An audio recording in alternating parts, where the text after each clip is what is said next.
Gurudev dairy बोला अनुभवाचे आधी केले मग सांगितले. आपल्या परभणी, नांदेड, बीड, वाशिम या जिल्ह्याचा जो शेतकऱ्याचा ग्रुप आहे त्या ग्रुपवर एका शेतकऱ्याने प्रश्न विचारला. काय तर म्हणे, गाईला मैदा चालतो का? आता खरं तर ते शेतकऱ्याची आज्ञा नाही, मोठं आज्ञा आहे. गाय असो, म्हैस असो, हे रवण करणारे प्राणी आहेत. आणि रवण करताना प्रत्येक गोष्ट ही जनावर, रवण करणारी जनावर जे असेल ते अगोदर खाऊन घेतात.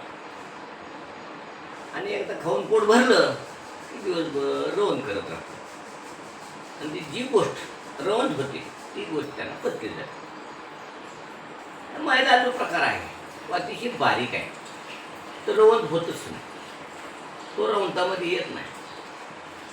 होतंय काय, त्याचा बारीक लेप त्याच्या आतड्याला, जठराला असं चिटकून राहतं. त्यामुळं पचनाचे आजार होतात. आणि जर जास्त झालं तर लगेच पोट फुगतं, गॅस होतो आणि ती जनावर दगावण्याची जास्त शक्यता असते. मग एकदा माझ्याकडं चुकून असंच बारीक पशुखाद्य नव्हतं, गाड्याला म्हटलं टाक थोडं बेसन, टाकलं पाठीने एक पोतभर. 8 गाई फुगल्या रात्री 1 वाजता. गॅस काढून काढून परेशान, मारता मारता वाचलं.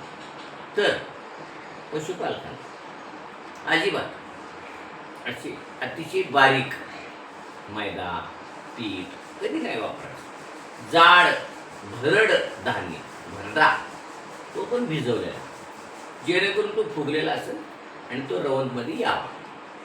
कोरडं हे बारीक पीठ तर अजिबात नाही वापरायचं. पीठ वापरायचं नाही, भरडा वापरायचा, जेणेकरून तो रवंतमध्ये यावा, रवंत व्हावं आणि तो पचला जावं, गॅस पोट साफ राहावं. मैद्याने माणसाला मैदा खाऊ नका म्हणताय, तर तुम्ही जनावराला द्यायला कशाला चाललाय? तर अजिबात मैदा द्यायचा नाही, 100% मैदा द्यायचा नाही. भरड धान्य द्यायचं आणि अशी पिठं वगैरे काही द्यायचं नाही, जेणेकरून त्या जनावराला त्रास होईल, पोट फुगल आणि जनावर दगावल. याची काळजी घ्या.